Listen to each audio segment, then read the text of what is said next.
ഇന്നത്തെ ഗോസ്പൽ ഞാൻ ഇങ്ങനെ വായിക്കാനാണ് ആഗ്രഹിക്കുന്നത്. ആണുങ്ങൾ മാത്രം ഉണ്ടായിരുന്നൊരു ഗ്രൂപ്പിലേക്ക് ഈശോ ഒരു സ്ത്രീനെ ഇൻട്രൊഡ്യൂസ് ചെയ്യാണ്, സ്വന്തം അമ്മയെ ഇൻട്രൊഡ്യൂസ് ചെയ്യാണ്. യോഹന്നാനോട് ഇതാ നിൻ്റെ അമ്മയെന്ന് പറഞ്ഞപ്പോൾ യോഹന്നാൻ അമ്മയെ സ്വന്തം വീട്ടിൽ സ്വീകരിച്ചെന്ന് പറയാം. സഭയുടെ ഏറ്റവും വലിയ വിജയം എന്താ? സഭയിലൊരു സ്ത്രീ ഉണ്ടെന്നുള്ളതാണ്, സഭയിൽ സ്ത്രീകളുണ്ടെന്നുള്ളതാണ്. എന്താ അവരുടെ പ്രസൻസ് ഉണ്ടാക്കുന്ന മാറ്റം? ആണുങ്ങൾ പൊതുവേ ഇങ്ങനെ ബുദ്ധി കൊണ്ട് ചിന്തിക്കുമ്പോൾ ഹൃദയം കൊണ്ട് ചിന്തിക്കുന്നവരാണ് സ്ത്രീകൾ, അമ്മമാർ. അതുകൊണ്ടാണല്ലോ തന്നെക്കാളും ഇരട്ടി ഭാരമുള്ള മകൻ്റെ ശരീരം മടിയിലെടുത്ത് വയ്ക്കാൻ പറ്റുന്നൊരമ്മ. അവിടെ ലോജിക്കില്ല, അവിടെ ഹൃദയമാണ്.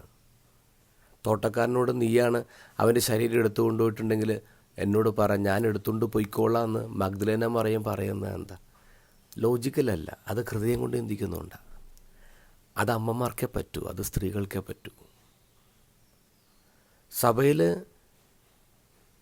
കുറേ അച്ഛന്മാരുണ്ടെന്നുള്ളതല്ല, അതിനേക്കാൾ കൂടുതൽ, അതിനേക്കാളും ഇരട്ടി കന്യാസ്ത്രീമാർ സഭയിലുണ്ടെന്നുള്ളതാണ് സഭയുടെ വലിയ വിജയങ്ങളിലൊന്ന്.